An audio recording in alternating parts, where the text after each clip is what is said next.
Ang amoy ng kapihan ay kanila at pagsisisi. Idinikit ko ang palad ko sa malamig na salamin ng bintana. Pinagmamasdan ang ulan na gumuguhit ng mga pahilis na linya sa kalsada sa labas. Palaging ganito ang Seattle, kulay abo, walang habag, patuloy na umiiyak. 4 na buwan na ang nakalipas, nakikita ko pa sana rito ang tula. Ngayon, pakiramdam ko ay bagay lang ito.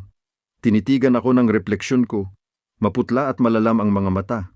Gintong buhok na nakabunang magulo. Madilim na bilog sa ilalim ng mata na hindi ko na sinubukang itago gamit ang makeup. Sa 26 na taong gulang, mukhang mas bata at mas matanda ako sa aking edad. Mas bata sa aking kahinaan, mas matanda sa aking pagod. Tinawag ng barista ang pangalang hindi akin at nangilid ako kahit ganoon. Sanay akong tumugon kapag hindi ako napapansin. Decaf latte para kay Sophie. Mahina kong itinaas ang kamay. Naglalakad sa pagitan ng mga siksikang mesa. Maluwag na nakasabit sa katawan ko ang maluwang kong sweater. Tinatago ang hindi ko pa handang ipakita sa mundo. Hindi pa. Marahil ay hindi kailanman. Napinal na ang mga papeles ng diborsyo, 3 buwan at 2 linggo na ang nakalipas. Binuo ko ang bawat araw mula noon, parang pagbibilang ng araw pagkatapos ng isang kamatayan dahil may namatay nga. Ang marupok na pag-asang bitbit ko sa loob ng 5 taon na ako'y magiging sapat para sa isang taong hindi talaga ako nakita. Kinuha ko ang tasa gamit ang magkabilang kamay, nagpapasalamat sa init nito at humarap sa pinto. Doon ko naramdaman ang kuryenteng pagbabago sa hangin na nangyayari kapag may nakamasid sa'yo. Umakyat ang kilabot sa gulugod ko na parang mga daliring yari sa yelo. Sa bintana sa kabila ng masikip na sangandaan, nakatayo siya. Si Damian, kahit sa ganoong distansya, kahit sa salaming pinahiran ng ulan, makikilala ko siya kahit saan. 6 na talampakan at 4 na pulgada ng puwersang halos hindi mapigilan. Itim na buhok na nakadikit sa kanyang noo dahil sa pag-ulan, nakasuot ng ternong kulay uling na alam niyang nagpapatingin sa kanya bilang hindi matitinag ang lobo niya. Dahil oo, bahagi kami ng mundong iyon, ng nakatagong mundong umiiral sa laylayan ng kamalayan ng tao. Ang lobo niya ay palaging masyadong malapit sa ibabaw kaya ang presensya niya ay tila mas malaki kaysa sa kanyang pisikal na anyo. Siya ang alpha na hari ng Pacific Northwest Territory. Ako ang kanyang reyna sa loob ng 4 na taon at 11 buwan noon. Nagbago ang ilaw, huminto ang mga sasakyan, kumurap ang ilaw sa crosswalk bilang pahintulot na tumawid. Tumuntong siya mula sa gilid ng bangketa, nakatitig ang mga mata niya sa akin at nakita kong may nabasag sa mukha niya. Isang ekspresyon na hindi ko pa nakita sa lahat ng taon naming magkasama. Napatigil ang kanyang paglakad. Talagang natigil. Si Damen Rothel na gumagalaw sa mundo ng may katiyakan ng isang taong hindi pa kailanman pinigilan sa anumang bagay, ay biglang tumigil sa gitna ng crosswalk. Bumaba ang tingin niya. Ang bakanteng kamay ko ay kusang gumalaw patungo sa aking tiyan, proteksyon, at nagpapahayag. 4 na buwang buntis, halos hindi pa halata kung alam mo lang kung saan hahanapin. At alam ni Damian Damen ang bawat pulgada ng aking katawan, kahit hindi niya ako tunay na nakilala. Nadulas ang tasa mula sa kabilang kamay ko. Sumabog sa sahig ang mainit na kape at halos hindi ko na narinig ang nag-aalalang sigaw ng barista. Ang tanging nakikita ko ay ang pagkabigla na sumirit sa kanyang mukha. Ang pag-angat ng kanyang mga labi na tila hindi makabuo ng mga salitang gustong lumabas. Ang bahagyang pag-angat ng kanyang kamay na para bang aabot sa imposibleng distansya sa pagitan namin. May malakas na busina ng kotse. Hinaharangan niya ang trapiko. Nakatayo ng hindi gumagalaw sa gitna ng crossing, na parang taong kakasaksi lang ng pagkabiyak ng lupa sa ilalim ng kanyang mga paa. Hindi ako makahinga. Parang masyadong liit at init ang coffee shop. Nakakasakal ang mga pader. 4 na buwang maingat na pagbuo ng distansya, ng pag-aaral kung paano mabuhay sa isang mundong hindi ako palaging nagsusumikap na kamtan ang pagmamahal ng isang taong pinakasalan ako dahil sa pangangailangang pampulitika at hindi dahil sa pag-ibig. Lahat ng iyon ay gumuho sa loob ng isang kisap mata. Sumirit ang lobo sa loob niya. Nakita ko ito sa pagigting ng kanyang mga balikat sa kislap ng ginto na pumalit sa karaniwan niyang kulay bakal na mga mata. Kahit mula rito, kahit sa pagitan ng salamin at ulan at sa lapad ng isang kalsada sa Seattle, ang bond na hindi namin kailanman tuluyang pinutol ay muling nabuhay na parang keble na hinihila hanggang humigpit. Isa na namang busina, mas galit ngayon. Hindi siya gumalaw. Ako ang gumalaw. Lumiko ako at dumiretso sa likod na pinto ng coffee shop papunta sa eskinita kung saan iniiwan ng mga delivery truck ang kanilang usok at mga lihim. Sobrang panginginig ng mga kamay ko kaya 3 beses kong sinubukang kunin ang telepono ko. Naging malabo ang screen. Luha o ulan, hindi ko matukoy kung alin, marahil pareho. Hindi niya dapat malaman ang desperadong isip ko, hindi niya dapat malaman. Sumagot ang matalik kong kaibigan sa ikalawang kampanada. Sophie, anong nangyayari? Jenna. Naputol-putol ang boses ko. Nakita niya ako, nakita niya. Saan ka? Pike Place. Ang coffee shop sa Post Alley. Kailangan ko anong kailangan ko? Lugar para makatakas? Makina ng panahon?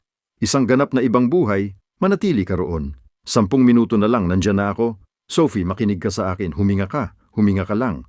Pero ang paghinga ay pakiramdam ko'y pagkalunod dahil mas komplikado ang katotohanan kaysa sa isang di sinasadyang pagkikita sa isang maulang hapon. Ang katotohanan ay nakalibing sa pagitan ng mga sinasabi ko sa sarili ko at ng mga natatakot akong aminin. Iniwan ko si Damian dahil hindi ko na matiis na maging asawang hindi niya kailanman hiniling. Ang reyna na minana niya sa pamamagitan ng mga politikal na maniobra ng kanyang ama. Karaniwan pa rin ang mga inayos na kasal sa mga pulutong ng lobo. Mga estratehikong alyansa na nagpapalakas sa mga teritoryo at linya ng dugo. Ako ang anak ng isang hindi gaanong mahalagang alpha. Maganda ng sapat, tahimik ng sapat, madaling hubugin sa anumang papel na kailangan. Sa loob ng 5 taon, ginampanan ko ng perpekto ang papel na iyon. Ang mapagkalingang reyna, ang diplomatikong ngiti sa mga pagtitipon ng kawan, ang babaeng nakatayo isang hakbang sa likod ng kanyang hari, at nagkunwaring hindi napapansin nang ang kanyang pansin ay lumipat sa mga mandirigma, sa mga tagapayo, sa walang katapusang mga responsibilidad na mas mahalaga kaysa sa kanya. Minahal ko siya ng may matinding pagkasindak na dahan-dahang naglason sa akin. Mabait siya, paminsan-minsan ay maalaga, hindi kailanman malupit. Ngunit ang kabaitan na walang pagnanasa ay isa lamang ibang anyo ng distansya. At sa wakas ay naunawaan kong ako'y unti-unting namamatay, lalo pang liliit hanggang tuluyan akong mawala. Kaya't hiniling ko ang diborsyo, at pinayagan niya ito ng walang laban na mas masakit pa kaysa sa anumang pagtatalo. Ang sanggol ay isang pagkabigla, isang padalus-dalus na gabi 2 linggo bago ako lumipat. Nang siya'y bumalik mula sa isang alitan sa teritoryo na puno ng adrenaline at may daladalang tila pangangailangan, nag-init kami ng may tindi na hindi pa kailanman nangyari sa maingat at kontroladong pagsasama namin. Pinayagan kong maniwala sa sarili ko sa loob ng ilang oras na iyon na baka mahal niya rin pala ako. Pagkatapos sumapit ang umaga. Umalis siya bago pa ako magising at hindi na namin iyon pinag-usapan muli. Nalaman kong buntis ako 6 na linggo matapos maging pinal ang diborsyo. Huli na para sabihin sa kanya nang hindi magmumukhang sinusubukan ko siyang mahuli.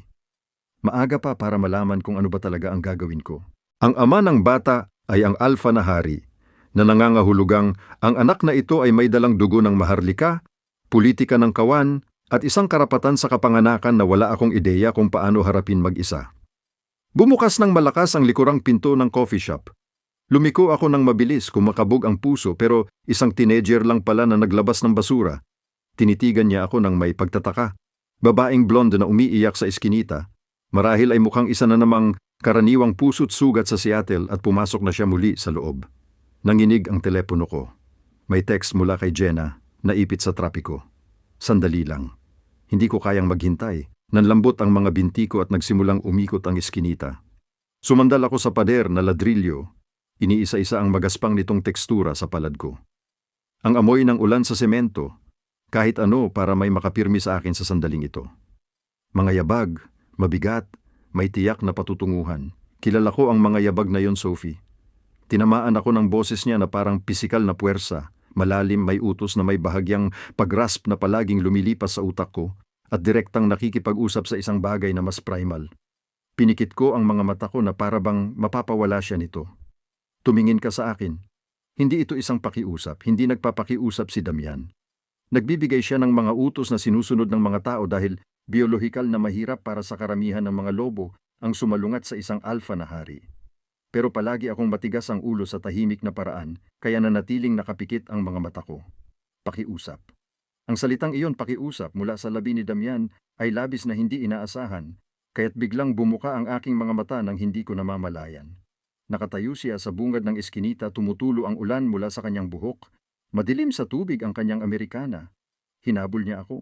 Tumakbo ang hari ng Alpha sa kabuuan ng downtown Seattle, iniwan ang kanyang kotse sa gitna ng isang sangandaan para habulin ang kanyang dating asawa sa isang eskinita sa likod ng isang kapihan. Ang kabaliwan nito ay sana'y nakapagpatawa sa akin, Kung naaalala ko pa kung paano. Sa akin ba ito? Maingat at kontrolado ang boses niya, pero naririnig ko ang bahid ng isang hilaw na emosyon sa ilalim nito. Dapat ay nagsinungaling ako. Dapat ay pinrotektahan ko kami pareho mula sa mga komplikasyong idudulot ng katotohanan. Pero 5 taon ko nang inangkop ang sarili, nagbago at nagtago para umayon sa kung ano ang kailangan. Pagod na ako sa pagsisinungaling, kahit pa sa hindi pagsabi ng buong katotohanan. Oo, nakatanggal ang salitang iyon sa pagitan namin na parang deklarasyon ng digmaan. Lumapit siya ng isang hakbang. Umatras ako ng isang hakbang, naging matigas ang panga niya, siguro dahil sa pagka-frustrate o dahil sa sakit. Para bang may karapatan siyang masaktan, gayong kontento naman siyang hayaan akong umalis, nang hindi man lang sinubukang pigilan ako. Gaano mo nakatagal alam? 6 na linggo. 6 na linggo. Inulit niya ito na para bang sinusubok ang bigat ng mga salita. Alam mo na sa loob ng 6 na linggo na buntis ka sa anak ko at hindi mo sinabi sa akin na anak mo. Nagulat kaming dalawa sa pait ng boses ko. Nilinaw mong mabuti nung kasal tayo na hindi ka interesado sa mga anak. Hindi sa akin. Hindi sa malapit na hinaharap gaya ng diplomatikong pagsabi mo noon. Sa tuwing tinatanong tayo ng konseho tungkol sa mga tagapagmana, may sumilay sa mukha niya. Marahil ay konsensya o alaala. Iba iyon. Paano? Paano ito iba, Damian? Dahil hiwalay na tayo ngayon. Dahil hindi na ako ang obligasyon mo.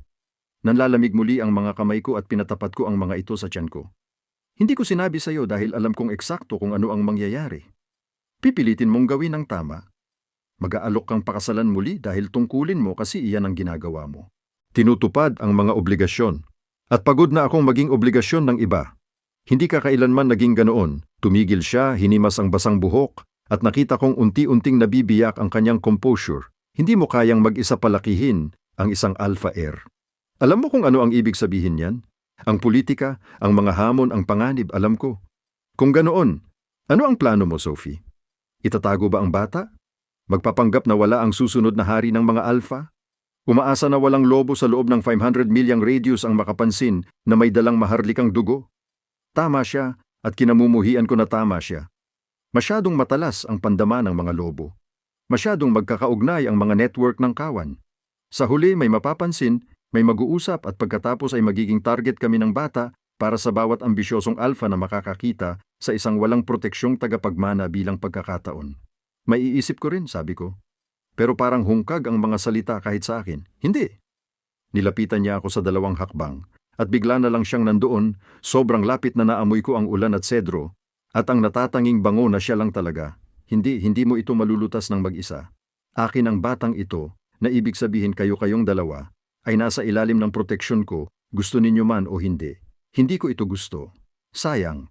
Nagkatitigan kami at naramdaman kong sinusubukang bumalik ang pamilyar na pattern. Si Damian ang nagdedesisyon, ako ang sumusunod. Ang lumang dinamika na nagpahirap sa akin sa loob ng 5 taon. Pero may iba. Hindi na malayo ang tingin niya. Desperado na sila. Dumating ang kotse ni Jenna sa dulo ng iskinita na may malakas na hiyaw ng preno na napalingon sa amin ni Damian. Lumitaw siya na parang puwersa ng kalikasan, ng purong galit na maprotekta. Ang kanyang maiitim na kulot na buhok ay magulo sa paligid ng kanyang mukha. Nagliliyab ang mga mata habang tinitingnan ang tagpo. Lumayo ka sa kanya, sabi niya. Ang tinig ay may partikular na talim na nagmumula sa pagiging lobo na ginugol ang buong buhay sa pagtanggi na matakot sa ranggo. Nagbago ang ekspresyon ni Damian at naging mapanganib. Pribadong pag-uusap ito. Wala sa iyo ang pribado, kamahalan. Puno ng sarkasmo ang titulong iyon. Nakatayo ka sa pampublikong eskinita at pinipigilan mo ang isang babaeng mukhang malapit nang mawalan ng malay. Kaya, uulitin ko. Umalis ka. Sa aking gulat, ginawa niya.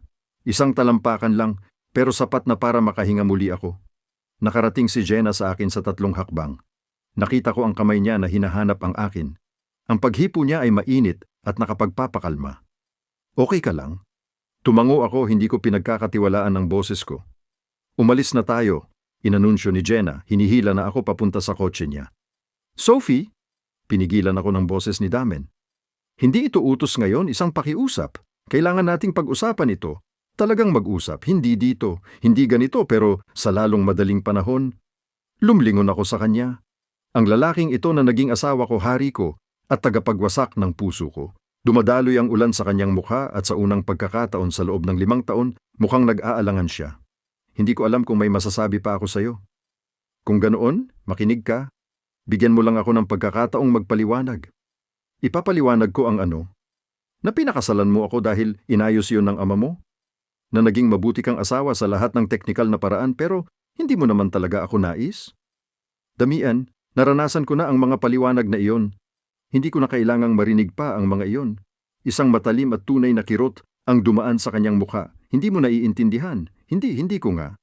At pagod na akong subukang intindihin. Hayaan kong hilahin ako ni Jenna papunta sa kotse. Makikipag-ugnayan ako sa iyo sa pamamagitan ng abogado ko tungkol sa bata. Pwede nating ayusin ng maayos. Pagiging magulang na magkasama, pagbisita, o anumang karaniwang kasunduan ng mga tao sa ganitong sitwasyon. Karaniwan. Tumaas ang boses niya. Sumulpot ang ugali niyang alpha. Walang karaniwan sa sitwasyong ito. Ang batang iyon ang tagapagmana ng teritoryo ng Pacific Northwest. Alam mo ba kung ano ang ibig sabihin noon? Ibig sabihin nagkamali ako nang inakala kong makakatakas ako sa mundong ito. Umakyat ako sa upuan ng pasahero ni Jenna. Nanginginig ang buong katawan ko. Pero hindi pagkakamali ang bata. At hindi ko hahayaan ang sinuman, pati na ikaw na iparamdam sa kanila na sila ay pagkakamali. Pinaandar ng mabilis ni Jenna ang makina at umalis kami, iniwan si Damian na nakatayo mag-isa sa ulan.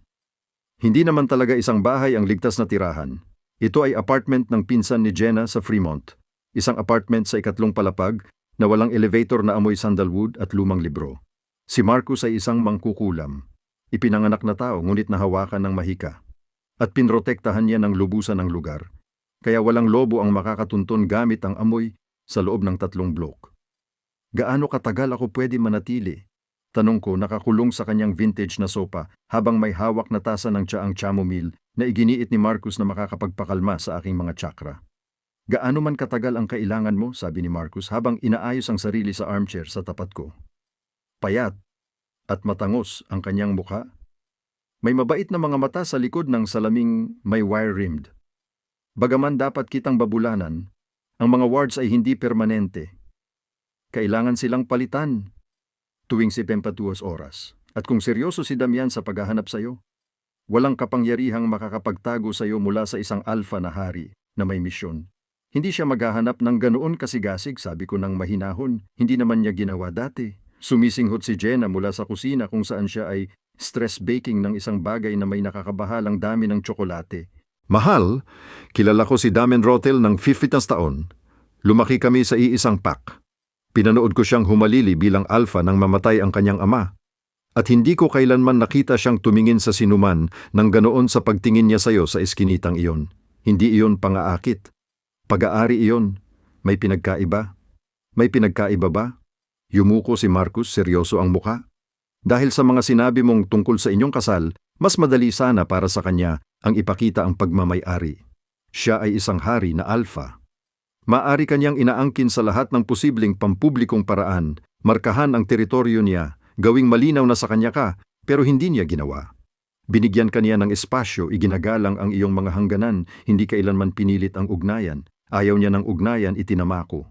O natakot siya rito, mahinahong mungkahi ni Marcus. Umiling ako. Hindi mo ito naranasan, hindi mo naramdaman ang distansya, ang pagiging magalang niya. Ang paraan ng pagtitig niya sa akin sa mga pagtitipon ng grupo, na para akong kasangkapan na minana niya at hindi niya alam kung ano ang gagawin. Tumunog ang timer ng oven. Inilabas ni Jenna ang isang tray na mukhang brownies pero ang bango ay para sa langit. Ang alam ko, sabi niya, habang itinutulak ang tray sa counter, ay kailangan mong kumain, matulog at gumawa ng plano sa pagkakasunod-sunod na iyon. Tama siya. Gumulong ang tiyan ko sa kabila ng kaguluhang emosyonal na nagpaalala sa akin na kumakain na ako para sa 2 ngayon. Kailangan ng baby natin na mas maging malakas ako kaysa sa nararamdaman ko. Habang kumakain ng brownies na sa hindi maipaliwanag na paraan ay malapot at perpektong malutong sa gilid. Pinagplanuhan namin ang malapit na hinaharap. Manatili ako kay Marcus ng ilang araw habang inaayos namin ang susunod na hakbang. Kontakin ni Jenna ang kanyang mga kakilala sa komunidad ng mga lobo, susukatin ang sitwasyon at titingnan kung kumalat na ang balita tungkol sa buntis na dating asawa ng Hari Lobo. Paano naman ang pamilya mo? Maingat na tanong ni Marcus. Nanigas ako. Anong tungkol sa kanila? Alpha pa rin ang tatay mo kahit mas maliit ang teritoryo, hindi ba? Hindi. Matalim ang pagkakasabi ko. Ipinagpalit ako ng ama ko sa ama ni Damian na parang hayop na nagpapalakas sa dalawang kawan. Nakamit niya ang kanyang alyansang pampulitika, ang kanyang koneksyon sa linyang dugo ng hari. Hindi siya dapat makialam dito. Inabot ni Jenna ang kamay ko sa ibabaw ng mesa at pinisil ito. Alam niya ang buong kwento. Kung paano ako nakisama sa ama ko na huwag pumayag sa kasunduan. Paano niya sinabi sa akin na tungkulin ko ito, layunin ko, ang pinakamataas na karangalan na kayang makamtan ng maliit nating kawan. Paano ako umiyak sa buong kasal habang pinupuri ng lahat ang kanilang sarili sa napakabuting pagsasama. Nanginig ang telepono ko, nanginig muli ng paulit-ulit. 13 hindi nasagot, natawag mula kay Damian, 27 text message. Pinatay ko ito at itinulak palayo. Mahahanap ka rin niya sa huli, sabi ni Marcus nang hindi naman malupit. Ang mga alpha na hari ay may yaman, mga network ng pack tapat na mga lobo, koneksyon sa buong lungsod. Alam ko. Binalot ko ang aking mga kamay sa tasa naghahanap ng init. Kailangan ko lang ng oras para mag-isip, maghanda, at malaman kung paano protektahan ang batang ito para hindi maging piyon tulad ng ginawa sa akin. 3 araw ang lumipas, nakatayo ako sa silid paghihintay ng klinika. Pinupuno ang mga papeles na nagtatanong ng mga bagay na hindi ko alam kung paano sagutin. Pangalan ng ama, iniwan kong blanko. Emergency contact, numero ni Jenna. May anumang komplikasyon ba sa mga naunang pagbubuntis? Unang pagbubuntis, unang anak. Unang beses na tunay akong nag-isa sa sarili kong katawan, Sophie Bennett. Tinawag ako ng isang nurse na may malambing na mga mata. Muling ginamit ko ang apelyido ko bago ang diborsyo. Bennett, hindi Rothel. Sinusubukan kong mabawi ang bahagi ng dati kong sarili bago ako tuluyang nilunok ng kasal. Mababa ang liwanag at klinikal ang silid ng ultrasound. Ang tekniko, isang babae sa edad na 50 na mahusay ang kamay, ay naglagay ng mainit na gel sa aking nakalantad na tiyan at idiniin ang wand sa aking balat. Tingnan natin kung ano ang meron tayo rito. Bulong niya nakatitig sa screen, puno ng static ang silid saka narinig ang tibok ng puso, mabilis at malakas parang pakpak ng kolibri. Ayan na, ayos ang baby. Tama ang sukat para sa 16 na linggo, 4 na buwan, na nangangahulugang nag-isip ako pabalik hanggang sa gabing iyon. Ang huling gabing, ginugol ko sa bahay na pinagsaluhan namin ni Damian, bago ko inilipat ang mga gamit ko sa maliit na apartment sa kabilang dulo ng lungsod na tinulungan akong hanapin ni Jenna. Gusto mong malaman kung ano ang kasarian? Tanong ng technician. Binuksan ko ang bibig ko para sabihin na hindi, pero tumigil ako. Totoo ang batang ito, lumalaki sa loob ko na may tibok ng puso na parang pag-asa. Kailangan kong malaman ang isang bagay para maging mas konkretong pakiramdam ang napakalaking sitwasyong ito. Oo, iginagalaw niya ang wand, pinipindot ang mga baton, pinag-aaralan ang screen ng may profesional na focus. Binabati kita. Lalaki siya. Isang lalaki, isang anak na lalaki, ang susunod na alpha na hari. Bigla akong tinamaan ng bigat nito. Hindi lang ito basta anak ko. Ito ay pamana, angkan, kapangyarihang huhamon at susubukin mula sa sandaling siya'y ipinanganak. Ang mga lalaki sa linya ng maharlikang lobo ay humaharap sa mabagsik na kompetisyon, lalo na ang mga tagapagmana. Kailangan silang maging sapat na malakas para ipagtanggol ang kanilang karapatan, sapat na matalino para mag-navigate sa politika ng kawan, at sapat na walang awang para mabuhay. At wala akong ideya kung paano siya ihanda para sa alinman dito. Nagprint ang technician ng mga imahe, malabong itim at puting mga litrato ng isang munting profile, isang nakakurong kamao, ang kurba ng gulugod. Maingat ko silang hinawakan na parang baka matunaw kung masyado kong pipigilan. Dapat mong ischedule ang susunod mong appointment 1 buwan mula ngayon, sabi niya. Habang iniabot niya sa akin ang isang folder ng impormasyon, may tanong ka pa ba? Daanan, libu-libo pero wala siyang masagot. Umalis ako sa klinika ng araw na yon, nakapulupot sa akin ang mga litrato ng ultrasound. Nilinis ng ulap ang langit sa unang pagkakataon matapos ang ilang araw. Mapusyaw na sikat ng araw ng Oktubre ang sumisilay sa pagitan ng mga ulap. Naglakad ako ng walang direksyon, kailangan kong kumilos, kailangan kong iproseso. Isang lalaki, isang anak na magdadala ng mga katangian ni Damen, ang kanyang kapangyarihan, ang kanyang komplikadong pamana. Ang telepono ko. Binuksan ko ito muli noong umagang yon at may bagong mensahe. Hindi mula kay Damian sa pagkakataong ito kundi mula sa numerong hindi ko nakikilala. Kailangan tayong magkita ngayon. Tungkol ito sa iyong kaligtasan. Elena. Elena, ang nakababatang kapatid ni Damian. Siya lang ang miyembro ng pamilyang Rothwell na nagpakita sa akin ng tunay na kabutihan habang kasal pa ako. Matalino siya, matalas ang pag-iisip at matindi ang pagprotekta niya sa mga taong mahalaga sa kanya. Nag-aatubili ako saka ako nag-text pabalik. Saan? Agad na dumating ang sagot niya. Discovery Park. Ang parola, 2 oras mag-isa kang dumating. Ang parola sa Discovery Park ay nakatayo na parang nag-iisang bantay sa kulay abu-asul na tubig ng Puget Sound. Maaga akong dumating, ipinarada ko ang hiniram kong kotse ni Jenna sa halos walang laman na paradahan at naglakad sa paikot-ikot na daan sa gubat. Nandoon na si Elena, nakasandal sa bakod, ang kanyang itim na buhok ay hinahampas ng hangin. Lumiko siya nang lumapit ako at nakita ko ang pag-aalala na nakaukit sa kanyang mukha. Salamat sa Diyos ang bulong niya habang niyayakap ako na amoy sampagan ng jasmine at isang mas matalim na samyo. Pagkabalisa. 3 araw nakitang sinusubukang tawagan. Kailangan kong mag-isa. Alam ko pero Sophie, kailangan mong maunawaan ang nangyayari. Nawawala na sa sarili si Damian. Nagpapadala siya ng mga lobo para hanapin sa bawat sulok ng lungsod. Gumamit na siya ng mga pabor mula sa mga alpha sa 3 estado. Halos hindi na siya nakakatulog, halos hindi na rin siya kumakain. Nagsisimula ng mag-alala ang konseho tungkol sa kanyang katatagan. May kumurot na paninisi sa dibdib ko. Hindi inaasahan at komplikado. Hindi na iyon ang aking responsibilidad, hindi ba? Hinaplos ng mga berdeng mata ni Elena. Nakahawig nang sa mga kapatid niya ngunit mas mainit ang mukha ko. Bit-bit mo ang anak niya, ang pinipilit ng lahat na ipanganak niya sa loob ng maraming taon. Akala mo ba papabayaan ka lang niyang mawala? Hindi ako mawawala. Inaayos ko lang ang mga bagay-bagay sa sarili kong paraan. Sa sarili mong paraan? Tumawa siya, pero hindi ito biro.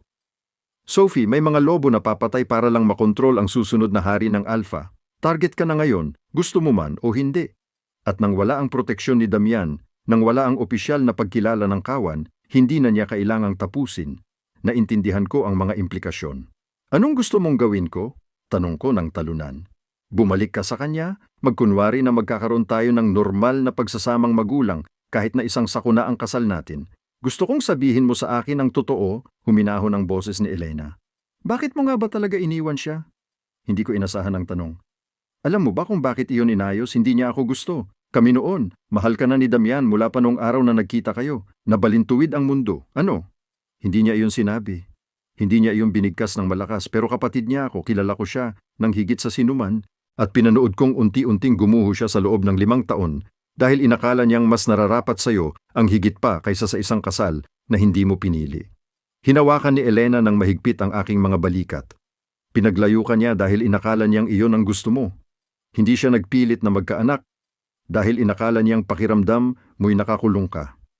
Bawat desisyon na ginawa niya ay tungkol sa pagbibigay sa iyo ng kalayaan sa isang sitwasyong hindi ninyo hiniling. Hindi. Umiling ako. Hindi makaproseso sa pagbabagong ito ng lahat ng pinaniniwalaan ko. Hindi. Hindi niya ako kailanman tiningnan. Hindi niya ako kailanman hinawakan maliban kung kinakailangan. Kailanman.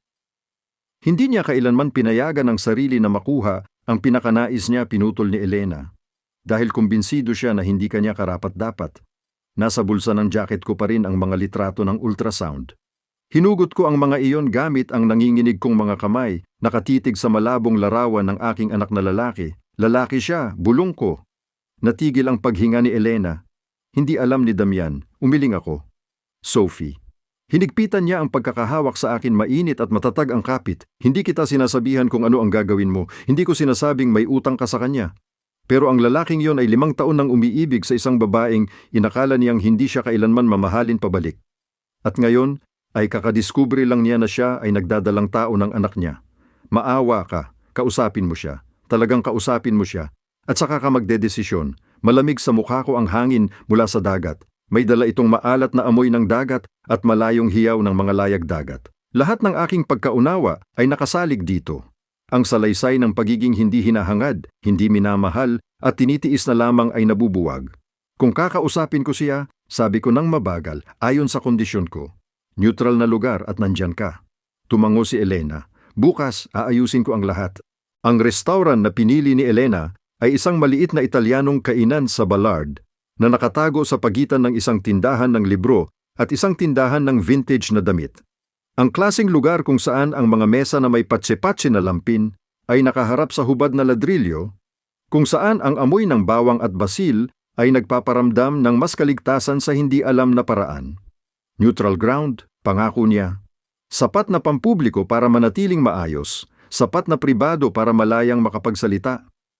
Dumating ako ng 15 minuto ng maaga, pawis ang mga palad ko sa kabila ng malamig na hangin ng Nobyembre. Ipinakita sa akin ng hostess, isang babaeng nasa edad kolehiyo na may mabait na mga mata, ang isang sulok na booth kung saan makikita ko ang pasukan. Mga lumang gawi mula sa pamumuhay sa mundo ng mga lobo. Laging alamin ang iyong mga labasan. Laging bantayan kung sino ang papasok. Pumasok si Elena sa booth sa tapat ko, eksaktong 3 minuto ang nakalipas. Darating siya dito sa loob ng 10 minuto. Hindi niya alam na nandito ka na. Akala ko baka kailangan mo ng 1 minuto para kumalma. Salamat. Mas matatag ang tunog ng boses ko kaysa sa nararamdaman ko. Nag-order siya ng sparkling water at tinapay para sa amin habang nagpapatuloy sa banayad na pag-uusap tungkol sa walang gaanong halaga. Ang trabaho niya sa legal firm na Pax. Ang bagong coffee shop na nagbukas malapit sa apartment niya. Anumang makapigil sa akin na tuluyang mapanik. Pagkatapos ay bumukas ang pinto at pumasok si Damen. May payat siya. Kitang-kita ko ito sa mas matutulis na anggulo ng mukha niya. Sa paraan ng pagbitin ng medyo maluwag ng kamiseta niya sa balikat. Mas mahaba ang buhok niya kaysa sa karaniwan na bahagyang kulot sa kwelyo. May madilim na bilog sa ilalim ng mata niya, mga mata na agad na tumingin sa akin nang may tindi na nagpahinto sa hininga ko. Dahan-dahan siyang lumapit sa amin na para bang papalapit sa isang natakot na hayop. Nang marating niya ang booth, hindi siya umupo. Tumayo na lang doon, nakakurong ang mga kamay sa gilid ng katawan, nakatingin sa akin na may ekspresyong hindi ko matukoy. Sophie. Damian, humubo si Elena.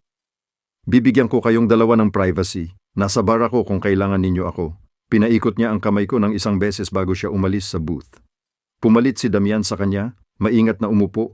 Pinananatili ang distansya. Humaba ang katahimikan sa pagitan namin, mabigat sa lahat ng hindi nasabi.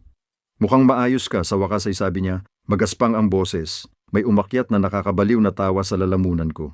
Mukhang pagod ako. Maganda? Kung ganon, maganda ka, ganyan ka lagi. Nanlambing sa hangin ang mga salita. Hindi pamilyar.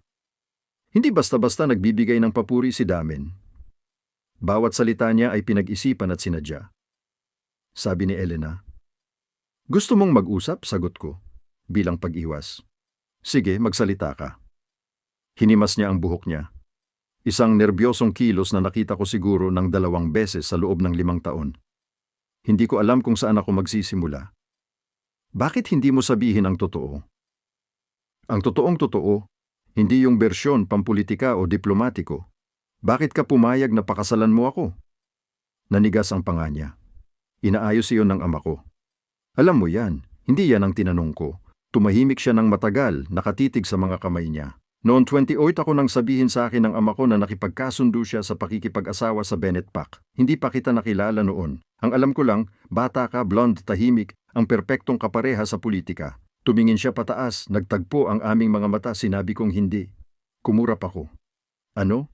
Sinabi ko sa kanya na hindi ako mag-aasawa ng taong hindi ko kilala, hindi ko mahal, na ang mga kasalang inayos ay lipas na at hindi ko ipagpapatuloy ang tradisyong iyon. Isang mapait na ngiti ang sumilay sa kanyang mukha. Nag-away kami ng 3 linggo. Ginamit niya ang lahat ng kanyang armas. Tungkulin, pamana, ang katatagan ng teritoryo. Nanindigan ako. Tapos ano ang nagbago? Ang kasimplehan nito ang nagpahimpapawid sa akin. Dinala ka ng iyong ama sa isang pagpupulong ng konseho. 21 taon ka, nakasuot ng asul na bestidang nagpatingkad sa kulay ng mga mata mong parang karagatan. Nakaupo ka sa sulok, hindi umimik. Pero pinanood kitang pinagmamasdan ang lahat sa paraang napapansin mo ang bawat detalye. Sino ang hindi komportable? Sino ang nagsisinungaling? Sino ang nangangailangan ng suporta? May nakapaloob na habag sa mukha mo na hindi ko pa nakita sa politika ng kawan. Yumuko siya pasulong, nakasandal ang mga siko sa mesa. Pagkatapos ng pulong, nahanap kita sa mga hardin. Naalala mo ba? Ako, oo. Nagtatago ako noon, nabibigatan sa formalidad at sa kabigatan ng alam kong sinusuri ako na parang hayop na pangsaka. Lumitaw si Damian sa daanan at muntik na akong mataranta. Tinanong mo ako kung ayos lang ako, mahina kong sabi. Parang natakot ka. At nang tanungin kita kung gusto mo ang kasal na ito, sinabi mo sa akin ang totoo na wala kang pagpipilian pero ginagawa mo ang tungkulin mo, bumaba ang boses niya. Nakita ko ang sarili ko sa iyo. Pareho tayong naipit ng mga inaasahan, sinusubukang gawin ang pinakamabuti sa mga sitwasyong hindi natin pinili. At naisip kong baka makapagtayo tayo ng isang tunay na bagay, isang bagay na nagsimula bilang obligasyon pero naging pakikipagsosyo pero hindi nangyari dahil duwag ako. Ang pag-amin ay lumabas na matindi, nakatuon sa sarili. Umibig ako sa iyo sa araw ng kasal natin, napatigil ang mundo. Anong ginawa mo? Binuksan mo ang buhok mo, na may hinabing mga bulaklak.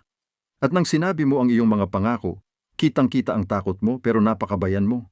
At naisip ko na wala akong hinangad ng ganoon kalaki kundi ang mapasaya ka. Para karapat dapat akong maging tunay mong asawa, hindi lang ang lalaking ipinaris sa iyo. Tumatawa siya ng mapait. Pero pinaniwala ko ang sarili ko na nandyan ka lang dahil sa tungkulin na aalis ka agad kapag nagkaroon ka ng pagkakataon. Kaya, binigyan kita ng espasyo. Sinubukan kong maging magalang, hindi mapilit. Sinabi ko sa sarili ko na kung balang araw gusto mo pa, sasabihin mo sa akin. Hindi mo ako kailanman hinawakan, bulong ko. 5 taon at halos hindi mo ako nahawakan dahil sa tuwing ginagawa mo yon, gusto ko pa. Gusto kitang yakapin ng mahigpit at hindi napakawalan. At natakot ako na kapag nakita mong kung gaano kita ninanais, kung gaano kita kailangan, matatakot ka at aalis ka. Inabot niya ang kamay sa mesa, halos tumama na sa akin noong gabing yon, 2 linggo bago ka umalis. Iyon ang unang beses na pinayagan kong tumigil sa pagpigil. At kinabukasan, kinamuhian ko ang sarili ko dahil doon. Akala ko nalagpasan ko na ang hangganan, sinamantala kita. Kaya umalis ako bago ka magising dahil hindi ko alam kung paano kang haharapin. Namalabo ang paningin ko sa luha. Akala ko nagsisisi ka. Nagsisi ako na hindi ko ginawa agad, na hindi ko agad sinabi ang totoo, na hindi ako nakipaglaban para sa iyo nang hiningi mo ang diborsyo. Naputol ang boses niya. Pinalaya kita dahil inakala kong iyon ang gusto mo. Kalayaan mula sa akin mula sa buhay na ito. At pinatay ako noon. Araw-araw mula noon, pinapatay ako ng paghihintay. Lumitaw ang waiter, nag-aatubili, nagtanong kung gusto na ba naming umorder. Tila pinatabi siya ni Elena kaya agad siyang nawala. Buntis ako, sabi ko. Nagmamadaling nabitawan ang mga salita. 4 na buwan. Sa'yo ito. Lalaki ito. Nagbago ang mukha ni Damian. Sakit, tuwa, pagkamangha, takot, lahat ng iyon ay nagkislap-kislap sa kanyang mga tampo ng sunod-sunod. Isang anak na lalaki. Ang susunod na hari ng Alpa ayon sa paklaw-paklaw. Nagulat ako sa kanyang mariing pagbigkas. Hindi ko pinapansin ang titulo. Ang mahalaga sa akin ay dinadala mo ang anak ko. Na kahit sa gitna ng gulo ng kasal na ito, nakalikha kami ng isang bagay, ng isang tao. Hinugot ko ang mga litrato ng ultrasound at ipinagpag sa mesa ang mga iyon nang nanginginig ang mga kamay. Maingat at may paggalang niyang pinulot ang mga ito, ang hinlalaki niya ay hinahaplos ang balangkas ng mukha ng aming anak. Totoo siya ang bulalas ni Damian, perpekto siya. Magiging target siya. Alam mo yan, bawat ambisyosong alpha, bawat kawan na gustong hamunin ang iyong autoridad, gagamitin nila siya bilang armas. Pagkatapos poprotektahan natin siya. Tumingin siya pataas at ang determinasyon sa kanyang mga mata ay lubos. Sama-sama. Hindi ko alam kung kaya kong gawin ito. Damian, bumalik ka sa buhay na yon, sa pagiging reyna na hindi mo kailangang maging reyna ko. Hindi mo kailangang maging anuman maliban sa sarili mo. Sa wakas, nilapitan niya rin ako at hinawakan ang kamay ko. Ang pagdama niya ay mainit at nakapagpapatibay. Pero hayaan mong protektahan ko kayong dalawa. Hayaan mong maging ama ako ng anak natin. At baka bigyan mo ako ng pagkakataon na patunayan na kaya kong maging asawang dapat sana, ay naging ako mula pa noong simula. Hindi ito tungkol sa tungkulin. Tungkulin. Piga niya ang kamay ko. Ito ay tungkol sa pag-ibig. Palagi itong tungkol sa pag-ibig. Natakot lang talaga akong sabihin. Nag-usap kami ng 3 oras. Puno at nauubos ang mga tao sa paligid namin sa restauran. Nagpapalipat-lipat ang mga pinggang may pasta, pero halos wala akong natikman. Inayos namin ang 5 taong pagkakamali sa komunikasyon, mga haka-haka na binuo ng takot, ng 2 taong masyadong nasaktan para makita ng malinaw ang isa't isa. Sumali si Elena sa amin para sa kape, kitang-kita ang kanyang ginhawa. So, ano ang plano? Sabi ni Sophie habang bumabalik siya Sa estate, sa kanya naawat ang sarili. Kung gusto niya, kung komportable siya rito. Magkahiwalay na silid, agad kong sabi. At dahan-dahan lang tayo rito. Walang pressure, walang inaasahan maliban sa pagiging magkasamang magulang. Magkahiwalay na silid, pumayag siya. Sa ngayon, ang salitang iyon ang nanatiling nakabitin sa hangin, puno ng pangako. Ang ari-arian ng Rothwell ay nasa 20 hektarya sa labas ng lungsod, isang malawak na modernong istruktura ng salamin at kahoy na palaging pakiramdam ay mas parang museo kaysa tahanan. Ngunit nang dumaan kami sa mga tarangkahan makalipas ang 2 araw, nakaimpake ang mga gamit ko sa kotse ni Jenna, nawala na ang mga salamangka ni Marcus tapos na ang pansamantalang pagtatago ko, tila iba na ang itsura nito, mas mainit. Inihanda ni Damian para sa akin ang pakpak ng mga bisita. Isang buong suite na may silid tulugan, sala at sariling banyo. Malalaking bintana na nakaharap sa gubat. Isang sulok pagbasa na puno na ng mga paborito kong libro, na ibig sabihin ay naalala niya, palagi niyang naalala. Nasa dulo lang ako ng pasilyo, sabi niya, habang inilalagay ko ang maleta ko sa loob. Sapat na malapit. Kung kailangan mo ng anuman, sapat na malayo para mabigyan ka ng espasyo. Salamat. Nanatili siya sa pintuan at nakita kong pinipigilan niya ang pagnanais na magsalita pa. Nagumawa pa ng mas marami. Sa halip tumango na lang siya at umalis. Isinara ang pinto sa likod niya. Bumagsak ako sa kama. Pagod na pagod. Umiyak si Jenna nang sabihin kong babalik na ako kahit sinubukan niyang itago iyon. Ipangako mo lang na ginagawa mo ito para sa tamang dahilan, sabi niya. Hindi dahil pakiramdam mo ay obligado ka, kundi dahil gusto mo. Gusto ko nga ba? Umikot-ikot ang tanong sa isip ko. Gusto kong maging ligtas ang anak ko. Gusto kong maniwala na totoo ang sinabi ni Damen. Gusto kong tumigil sa pagtakas mula sa isang buhay na palaging pakiramdam ko ay parang buhangin na sumisipsip. Pero magkaiba ang gusto at ang pagtitiwala. May kumatok na pumutol sa iniisip ko. Sumilip si Elena, nakangiti, nagtataglay ng gamit, sinusubukang mag-ayos. Pumasok siya ng buo, may dalang kahon. Akala ko baka gusto mo ang mga ito. Iningatan ni Damian ang mga ito nang umalis ka. Hindi niya kailanman nagawang itapon ang mga iyon. Binuksan ko ang kahon at nanlamig ang hinga ko. Mga litrato mula sa kasal namin. Mga pinatuyong bulaklak mula sa mga hardin. Isang napkin mula sa aming unang anibersaryo ng kasal kung saan nagdudel ako ng mga bulaklak habang naghihintay ng pagkain. Maliliit na piraso ng aming pagsasama na inakala kong nakalimutan na. Iningatan niya ang lahat, mahinahon na sabi ni Elena. Bawat card na ibinigay mo sa kanya, bawat sulat, bawat paalala na ikaw ay umiiral sa buhay niya. Mayroon siyang isang buong silid ng mga bagay na hindi niya kayang pakawalan. Ipakita mo sa akin. Dinala niya ako sa pasilyo, lampas sa silid ni Damen, hanggang sa isang pinto na hindi ko kailanman napansin dati. Sa loob ay isang silid pag-aaral na may mga estante ng libro, isang mesa sa tabi ng bintana, at sa kahabaan ng isang pader, isang galeriya namin.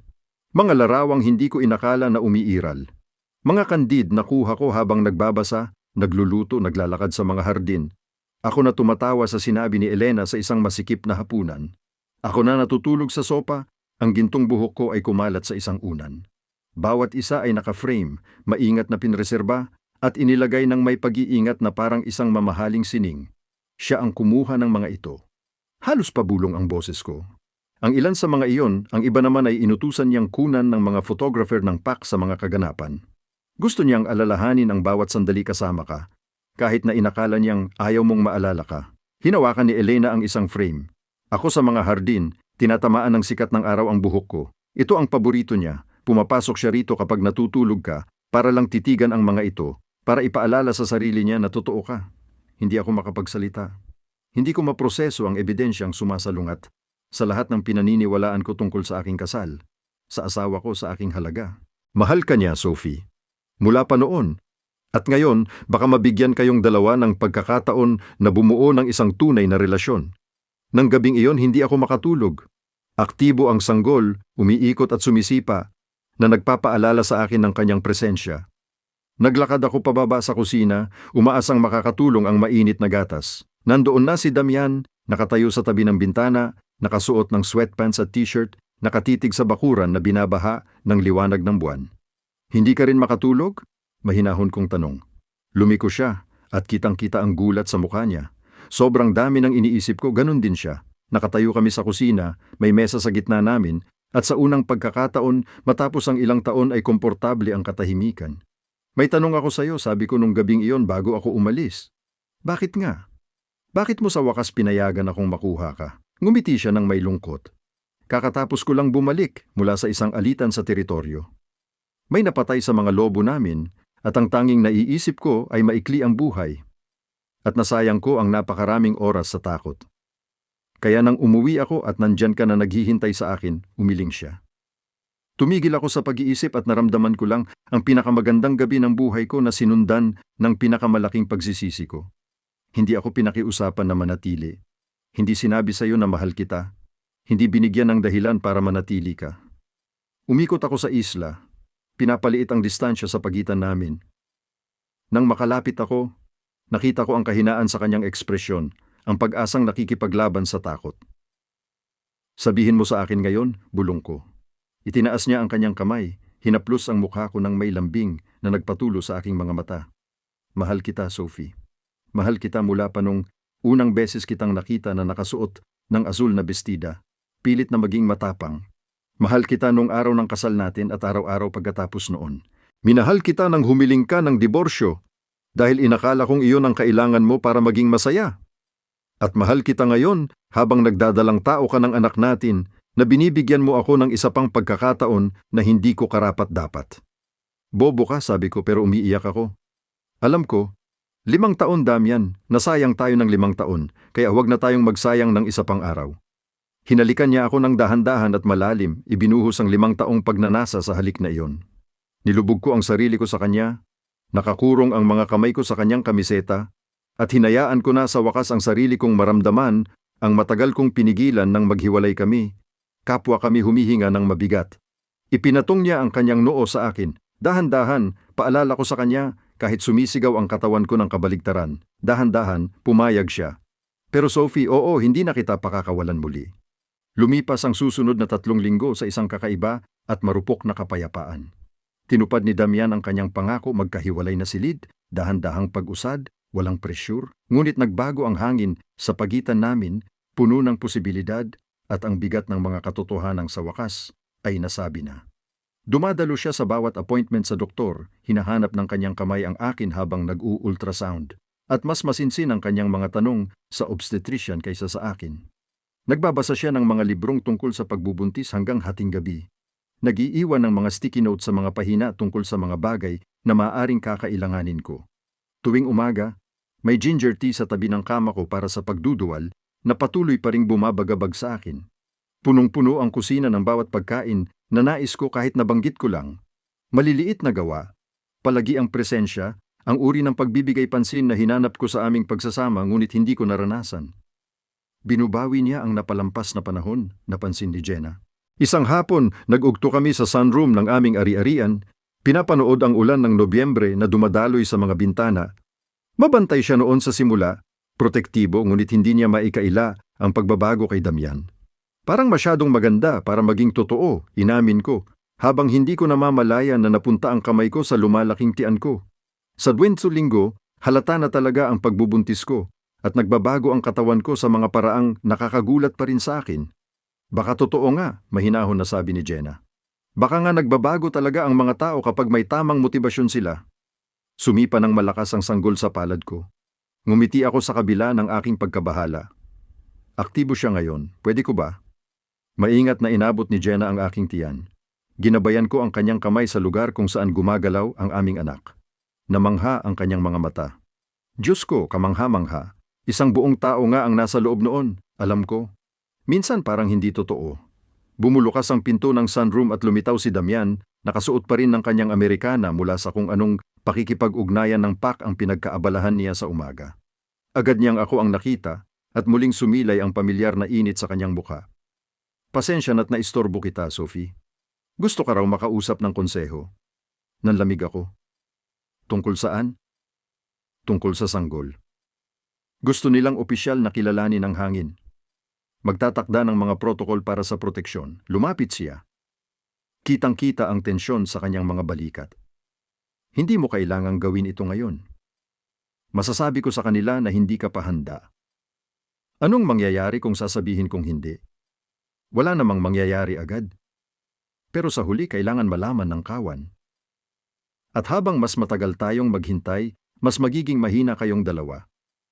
Yumuko siya sa tabi ng upuan ko at hinawakan ang kamay ko.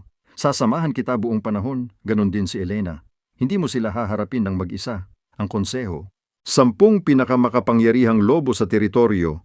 Karamihan sa kanila ay hindi kailanman itinago ang kanilang pag-aalinlangan tungkol sa aking pagiging karapat-dapat bilang reyna. Sa panahon ng aking kasal, tinoleransyahan nila ako dahil ako ay kapaki-pakinabang, diplomatiko, tahimik, at hindi nakakatakot. Ngunit ngayon, dala ko ang pressure na ipinataw nila kay Damian sa loob ng maraming taon sa isang sitwasyong sumasalungat sa kanilang maingat na binuong mga planong pampulitika. Sige, sabi ko, mas matatag ang boses ko kaysa sa nararamdaman ko. Tayo na. Ang silid-pulong ay eksaktong tulad ng naaalala ko. Madilim na kahoy na paneling, isang mahabang mesa na napapaligiran ng mga upuang may mataas na sandalan, mga bintanang nakatanaw sa bakuran ng ari-arian. 10 mukha ang tumingin sa akin nang pumasok kami ni Damen, si Elena ang nasa likuran. Nakilala ko ang karamihan sa kanila, si Gregory, ang pinakamatandang miyembro ng konseho, na ang puting buhok at matalas na mga mata ay hindi nakaliligtas sa kahit ano. Victoria, isa sa 2 babae sa konseho, na ang perpektong pagkakabagay ng mga suit at malamig ng ngiti ay palaging nagpapakaramdam sa akin ng hindi komportable. Marcus, walang kaugnayan sa kaibigan kong mangkukulam na lantad na tutol sa aking kasal kay Damian mula pa sa simula. Sophie. Neutral ang boses ni Gregory, maingat na magalang. Salamat sa pakikipagpulong sa amin. Hinihila ni Damen ang isang upuan para sa akin sa ulo ng mesa. Ang kanyang upuan, ang upuan ng alpha na hari. Malinaw ang pahayag, hindi ako nandito bilang isang humihingi ng awa kundi bilang isang nasa ilalim ng kanyang direktang proteksyon. Nanatili siyang nakatayo sa likuran ko, isang kamay ang nakapatong sa sandalan ng aking upuan. Umupo si Elena sa kaliwa ko, ang kanyang presensya ay tahimik na suporta. Nauunawaan naming nararapat ang pagbati, sabi ni Victoria, ngunit hindi umabot sa kanyang mga mata ang ngiti. Isang hangin, napakabigla nito, hindi inaasahan, ngunit malugod na tinatanggap. Maayos na sumingit si Gregory. Matagal nang inaasam-asam ng kawan ang araw na ito. Talaga? Pinanatili kong kalmado ang boses ko. Dahil sa pagkakaalala ko, malaki ang presyur noong kasal ko kay Damian na magkaanak. Ngunit ngayon, na mayroon na, mukhang mas nababahala kayo kaysa nagdiriwang. Katahimikan. Ilang miyembro ng konseho ang kumilos ng hindi komportable. Yumuko si Marcus pasulong, matigas ang ekspresyon. Ang nababahala na si Miss Bennet, ginang Rothwell, itinama ni Damen, may bahid ng panganib ang boses niya. Hindi niya kailanman legal na pinalitan ang apelyido niya. Pinanatili ng diborsyo ang apelyido niya bilang asawa para sa kapakanan ng PAC. Hindi ko iyon alam. Isa pa iyon sa mga tahimik niyang ginawa. Pinananatili ang aming koneksyon kahit umalis na ako, ani Marcus nang humigpit ang panga. Gianga Rothel, kung gayon, ang alalahanin ay ang hindi pangkaraniwang kalagayan. Ikaw at ang Alpha King ay diborsyado. Dala mo ang kanyang tagapagmana, ngunit naninirahan ka ng hiwalay sa estruktura ng PAC. Nagdudulot ito ng mga komplikasyon. Anong uri ng mga komplikasyon? Tanong ni Elena ng matalim. Mga tanong sa pagiging lehitimong, issue sa proteksyon, linya ng pagmamana. Tiniktik ni Victoria ang mga ito sa kanyang perpektong manicured na mga daliri. Kung may mangyari kay Damian, pagtatalunan ang karapatan ng bata. Ang kawalan mo ng opisyal na katayuan sa PAC ay nagpapahina sa karapatang iyon. Pagkatapos magpakasal na tayo muli, matigas na sabi ni Damian, at biglang tumingala ako. Ano? Tumingin siya pababa sa akin, seryoso ang mukha. Kung mapoprotektahan ka at ang anak natin, magpakasal tayo agad muli. Hindi iyon, nagkasundo kaming mag-ingat muna. Hindi namin pwedeng basta na lang, hindi kailangang maging tunay, sabi niya ng mahinahon. Bagaman may nakita sa kanyang mga mata na gusto niyang maging legal lang. Isang pampulitikang kasunduan para matugunan ang batas ng kawan. Hindi nakaligtas sa sinuman ang kabalintunaan. Nagsimula kami sa isang pampulitikang kasunduan at inaalok muli sa amin ang parehong solusyon. May isa pang opsyon, sabi ni Gregory ng maingat. Maaaring formal na muling sumapi si Sophie sa kawan nang hindi muling nag-aasawa. Tanggapin ang proteksyon bilang ina ng tagapagmana, panatilihin ang sarili niyang sambahayan sa loob ng teritoryo ng kawan, at magtatag ng mga legal na kasunduan sa pagiging tagapangalaga. Inilalagay siya nito sa isang mahihinang posisyon, iginiit ni Elena. Kung wala ang buong autoridad ng pagiging kapareha ng hari na Alpha, Maaring kwestiyonin siya ng ibang lobo sa kanyang mga desisyon sa pagpapalaki, sa kanyang impluensya sa pag-aalaga sa tagapagmana, o sabi ni Victoria, ang tono ay nagpapahiwatig na matagal na niyang hinihintay ang sandaling ito. Maaring kumuha si Damian ng bagong kapareha, isang taong makakatulong sa pagpapalaki ng bata habang pinananatili ni Sophie ang karapatan sa pagdalaw. Hindi ito bago. Puno ng silid ang ugong ni Damian, primal at ganap. Bubunutin ko ang lalamunan ng sinumang magmumungkahi na palitan ko si Sophie. Malinaw ba tayo? Dapat sana ay natakot ako sa karahasan ng kanyang tinig. Sa halip naramdaman kong may mainit na bagay na nagbukas sa aking dibdib. Tumahimik si Victoria ngunit nagpatuloy. Nagbibigay lang ako ng mga pagpipilian. May isang pagpipilian, sabi ni Damian, habang hinahanap ng kanyang kamay ang aking balikat. Aayusin namin ni Sophie ito ng magkasama ayon sa aming mga kondisyon. Ang tungkulin ng konseho ay suportahan ang desisyong iyon, hindi ito ipag-utos. Ang katatagan ng kawan, sinimulan ni Marcus. Ang katatagan ng kawan ay nagmumula sa matatag na pamumuno. Pinutol siya ni Damian, hindi sa pagpipilit sa mga tao sa mga kasunduan laban sa kanilang kalooban. Ginawa na natin yan dati. Hindi ito gumagana, tinitigan niya ako, halos sinira nito ang pinakamagandang nangyari sa akin, nanahimik ang silid. Magbibigay kami ng anunsyo. Narinig ko ang sarili kong nagsabi sa grupo, ipaalam sa kanila ang tungkol sa sanggol, tungkol sa aming sitwasyon. Pero gawin natin ito ng tapat. Hindi tayo magpapanggap na iba kaysa sa totoo nating mga sarili. Sinimulan ni Sophie Damen, karapat-dapat sa kanila ang katotohanan, na nagpakasal kami, na nagdiborsyo kami, na pinagsisikapan naming maibalik ang tiwala, at na anuman ang aming personal na relasyon, ang batang ito ay poprotektahan at mamahalin. Tumingin ako sa paligid ng mesa. Kung hindi iyon sapat para sa ilan, marahil hindi sila karapat-dapat maging bahagi ng grupong ito. Ngumisi si Gregory ng bahagya, halos parang pag-apruba, isang matapang na paninindigan. Matagal na akong nanahimik, sabi ko. Hindi ako mananahimik pagdating sa pagprotekta sa anak ko. Pinaigting ni Elena ang kamay ko sa ilalim ng mesa. Nagpatuloy ang pagpupulong ng isa pang oras, inaayos ang mga detalye. Gaganapin ang pagtitipon ng PAC sa loob ng 2 linggo na magbibigay sa amin ng oras para maghanda. Papatayin ang seguridad sa paligid ng ari-arian. Magkakaroon ako ng formal na grupo ng mga taga-protekta, gusto ko man o hindi. Nang sa wakas ay lumabas kami, pagod na pagod ako. Inaakay ako ni Damen pabalik sa suite ko. Matatag at nakapagpapalakas loob ang kanyang presensya. Kamangha-mangha ka roon, sabi niya nang marating namin ang pintuan ko. Natakot ako. Ang tapang ay hindi kawalan ng takot. Marahang hinaplos niya ang mukha ko. Ito ay ang matakot at gawin pa rin ito. Ikaw ang pinakamatapang na taong kilala ko. Damian, nag-atubili ako saka nagpa siyang tumaya. Ilipat mo rito ang mga gamit mo, natigilan siya. Ano? Hindi. Hindi para diyan. Hindi pa. Pero ayokong nasa kabilang pasilyo ka na. Gusto kitang malapit.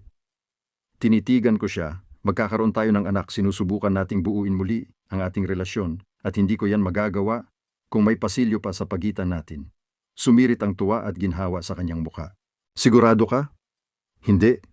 Pero pagod na akong maging sigurado sa mga maling bagay. Siguro panahon na para tumalon sa isang bagay na tama ang pakiramdam.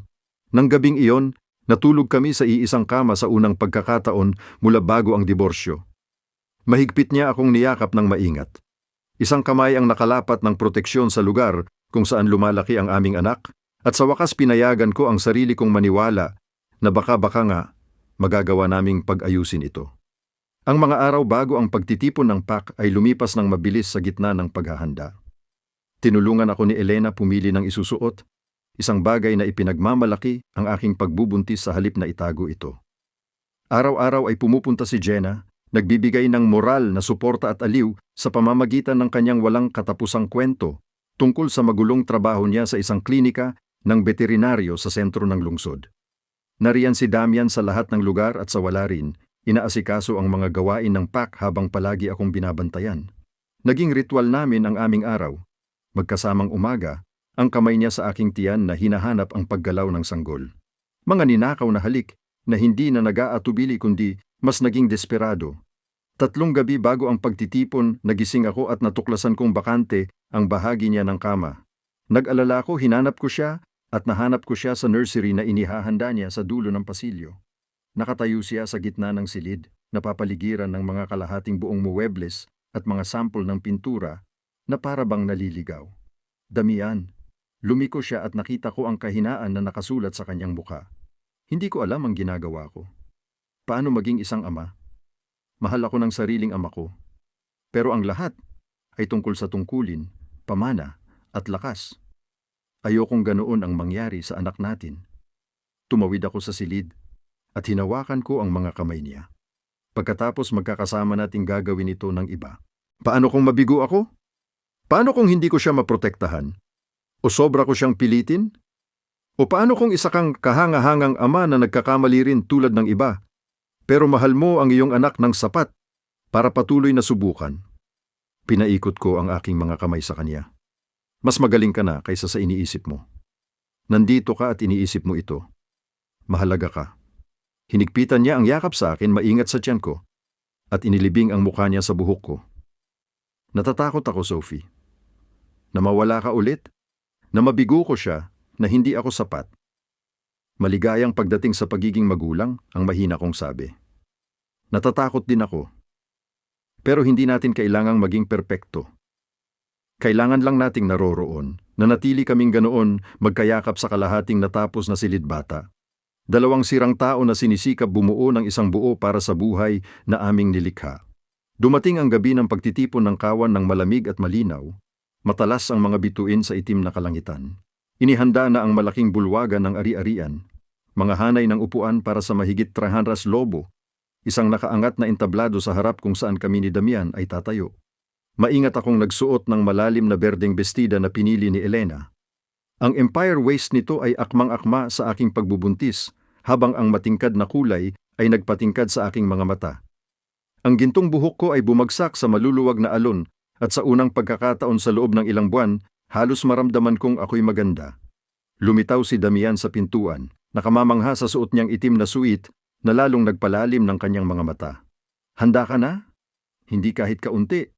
Tumawid siya sa silid, hinawakan ang aking mukha sa kanyang mga kamay. Hindi mo kailangang gawin ito.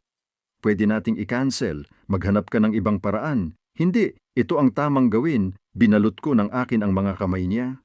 Karapat-dapat sa anak natin ang isang pak na alam ang katotohanan. Pareho rin tayong karapat-dapat. Hinalikan niya ako noon, malalim at nagmamay-ari, at hinayaan kong malunod ako rito. Nang maghiwalay kami, sumandal ang noo niya sa akin. Mahal kita, bulong niya. Anuman ang mangyari ngayong gabi, hindi iyon magbabago. Mahal din kita. Ang mga salitang iyon ay pakiramdam ko ay bago at matagal nang nakatago ng sabay. Parang isang bagay na matagal ko nang alam pero natakot akong sabihin. Naglakad kami papunta sa malaking bulwagan, magkahawak kamay at sinalubong kami ni Elena sa pasukan. Puno ang bulwagan. Nandoon ang lahat mula sa teritoryo at higit pa. Mabilis kumalat ang balita, syempre naman, bulong ko. Bumulukas ang mga pinto at sinalubong ako ng ingay na parang alon. Daang-daang tinig ang nanahimik nang pumasok kami. Daang-daang mata ang sumusunod sa galaw namin habang naglalakad kami sa gitnang pasilyo. Matatag ang hawak ni Damian sa akin. Nakita ko si Jenna sa gitna ng mga tao kumakaway at nag-thumbs up sa akin. Nakita ko ang mga mukha na kilala ko mula sa mga nakaraang pagtitipon ng grupo. Ang iba ay magiliw, ang iba ay mapagduda, at ang iba ay lantad na may pagkamuhi. Nakita ko ang mga batang lobo na kilala lang ako bilang tahimik na reyna na naglaho, na ngayon ay nakatingin sa halatang pagbubuntis ko ng may pagkamausisa. Umakyat kami sa entablado. Lumapit si Damian sa mikropono, at ang presensya niya ay agad na nakakuha ng atensyon. Salamat sa inyong pagdating, panimula niya, na may autoridad ang boses. Tinawag ko ang pagtitipong ito upang magbahagi ng balita at magsalita ng tapat tungkol sa hinaharap ng kawan na ito. Nag-ugong ang bulong-bulungan sa gitna ng madla.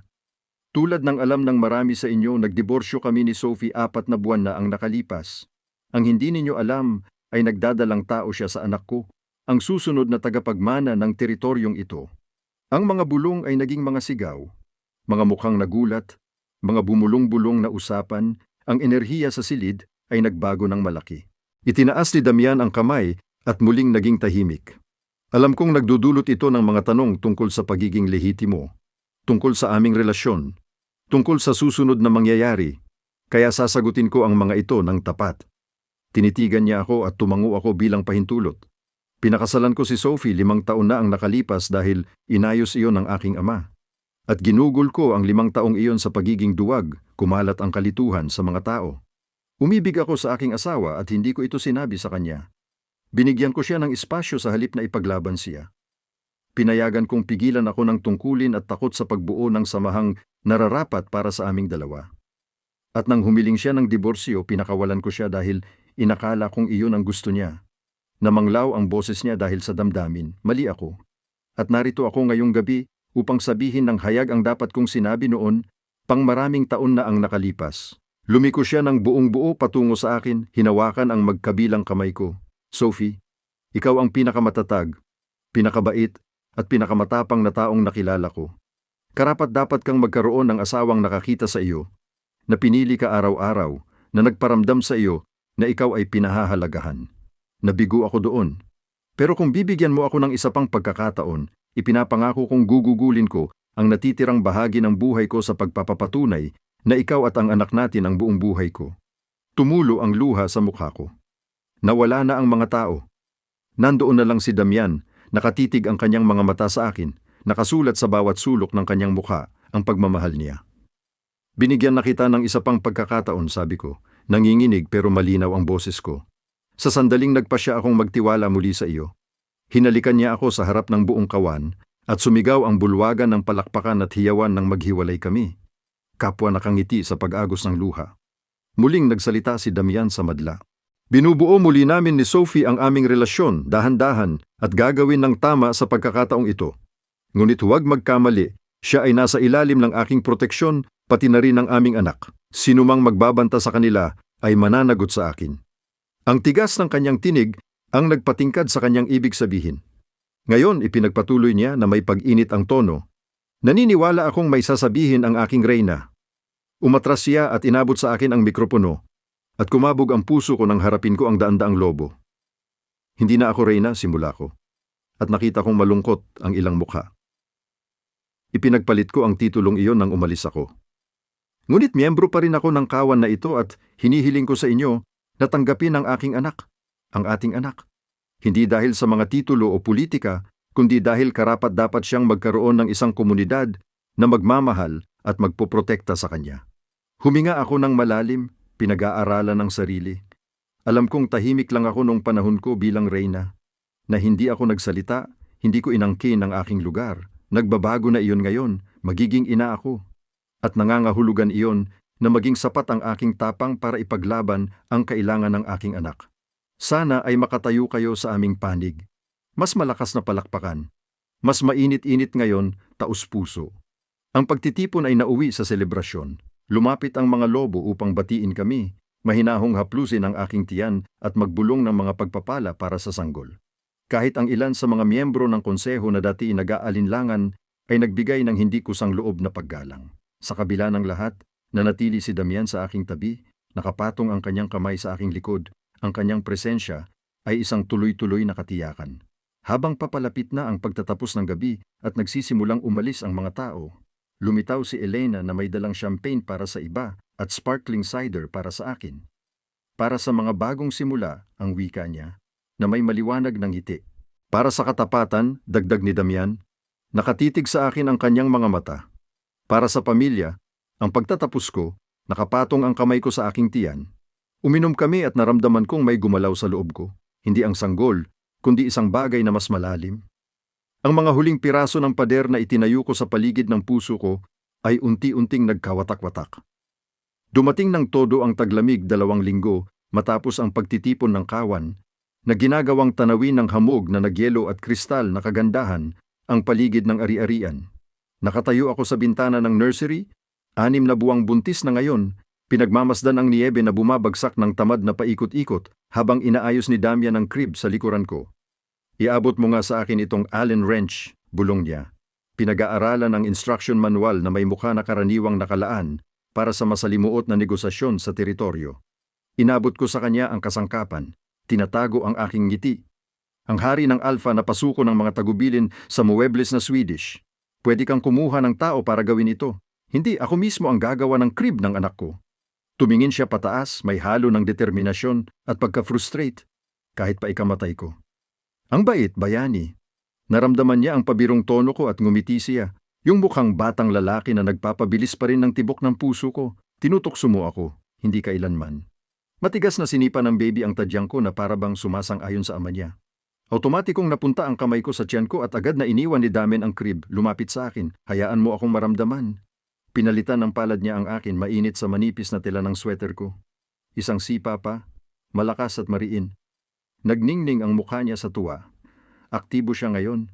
Aktibo siya araw-araw. Sa tingin ko nagte-training na siyang maging mandirigma. O isang mananayaw. Dahan-dahang dumampi ang kamay ni Damian sa tiyan ko, sinusundan ang mga galaw. Baka ayaw niyang makipaglaban. Baka gusto niyang maging artista o guro o hari. Tahimik kong tinapos, seryoso ang ekspresyon niya. Basta gusto niya. Totoo ang sinabi ko. Hindi ko siya pipilitin sa kahit ano. Kung pipili siya ng ibang landas, susuportahan namin iyon. Hindi iyon magugustuhan ng konseho. Mag-aangkop ang konseho. Hinila niya ako ng malapit, maingat sa aking tiyan. Nakasandal ang baba niya sa tuktok ng ulo ko. Ang anak natin ang pipili ng sarili niyang buhay. Hindi iyon pwedeng pag-usapan. Nakatayo kami ng ganoon, bahagyang umaalon habang patuloy na bumabagsak ang niyebe sa labas. Ang mga sandaling ito ang naging pundasyon namin, tahimik na pamumuhay sa tahanan na sinamahan ng tapat na pag-uusap na unti-unting nagpapatibay ng tiwala araw-araw. Nabago ng nakaraang buwan ang aming relasyon. Napag-usapan namin ang mga taong puno ng hindi pagkakaunawaan, minsan ay nag-aaway, minsan ay umiiyak, ngunit palaging nagsusumikap na magkaintindihan. Nalaman ko ang tungkol sa pressure na hinarap ni Damian mula sa kanyang ama, ang mga inaasahan na humubog sa kanya bilang isang taong naipapahayag ang pagmamahal sa pamamagitan ng proteksyon kaysa sa salita. Nalaman niya naman ang tungkol sa aking kalungkutan, kung paano ko ininterpret ang kanyang paglayo bilang pagtanggi kaysa sa takot. Sa wakas, natututo na kaming magkaintindihan nang hindi na mabigat ang mga haka-haka sa pagitan namin. May para sa iyo ako, biglang sabi ni Damen habang umatras. Kumuha siya ng isang kahon mula sa aparador, maliit, nakabalot sa pilak na papel. Ano ito? Maagang regalo sa Pasko. Buksan mo. Sa loob ay may susi. Luma, magara, at kitang-kitang antigong gamit. Tumingin ako sa kanya nang may pagtataka. Para ito sa silid pag-aaral, yung may lahat ng mga litrato, malambing ang boses niya. Gusto kong magkaroon ka ng access para maidagdag mo ang sarili mong mga alaala. Baguhin mo ang kahit ano na gusto mo. Dati ito ang pribadong dambana ko para sa iyo, pero mas gusto kong maging isang bagay na pinagsasaluhan natin. Namilipit ang mata ko sa luha. Dahil sa hormones, naiiyakan ko na ang lahat nitong mga nakaraang araw, pero iba ito. Ito ay pag-aalay niya ng kanyang kahinaan, pagbabahagi ng espasyo kung saan niya itinago ang kanyang puso. Salamat, bulong ko. May isa pa. Inabot niya sa kanyang bulsa ang kamay at inilabas ang isang maliit na kahon na gawa sa velvet. Napatigil ang hininga ko. Damian, hindi yan ang akala mo. Ibig kong sabihin, oo yan nga, pero kinakabahan siya. Talagang kinakabahan. Hindi ako nagpo-propose. Nagkasundo tayo na dahan-dahan lang at tinutupad ko ang pangakong iyon na isuot ko ito kung gusto kong magkaroon ka nito o itatago ko sa drawer kung hindi ka pa handa. Walang pressure. Binuksan ko ang kahon. Nasa loob nito ang isang singsing. Hindi yung magarbong diamante mula sa unang kasal natin, kundi mas simple. Isang platinum na singsing na may isang esmeralda, napakalalim ng berde kaya halos itim na ang dating. Pagkain ng lola ko ito, paliwanag ni Damen.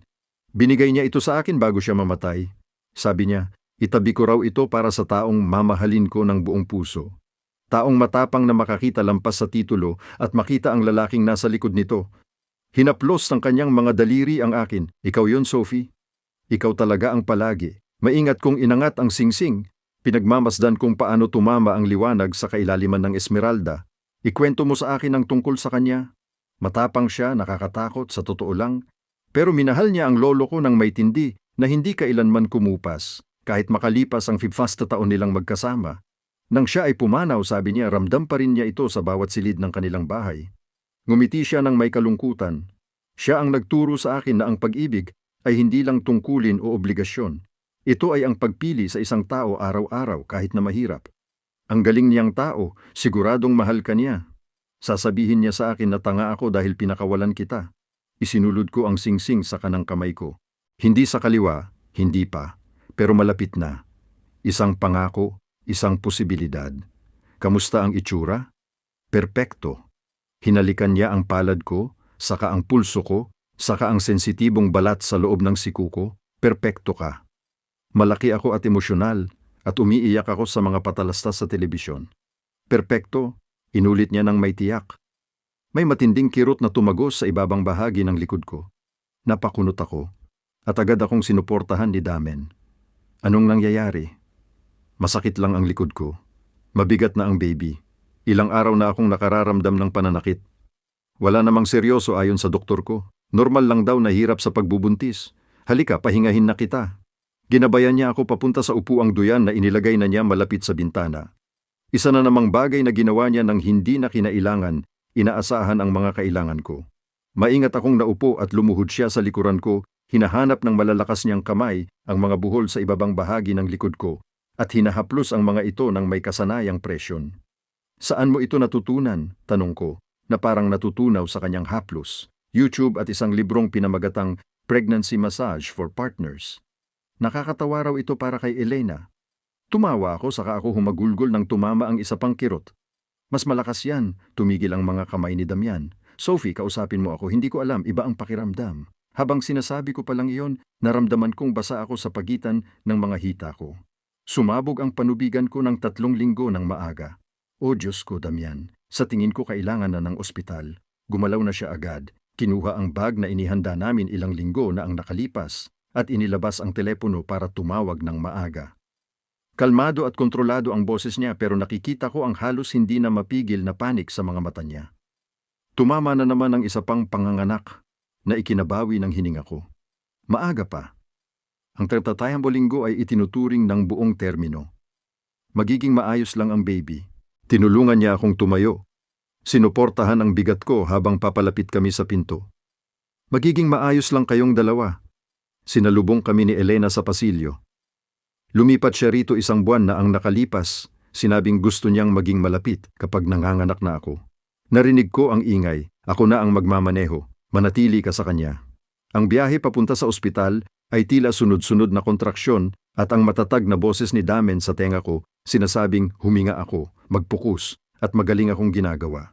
Hindi niya kailanman binitawan ang kamay ko kahit nang higpitan ko ito ng sobra.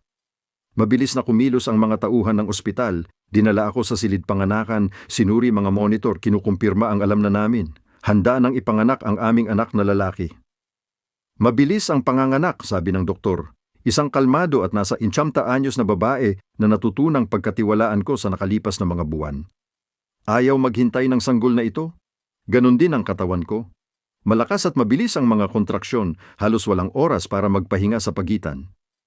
Nanatili si Damian sa tabi ko sa buong pangyayari, hinayaan akong durugin ang kamay niya, bumulong ng mga salita ng paghihikayat, at pinahiran ng noo ko ng malamig na basang tela.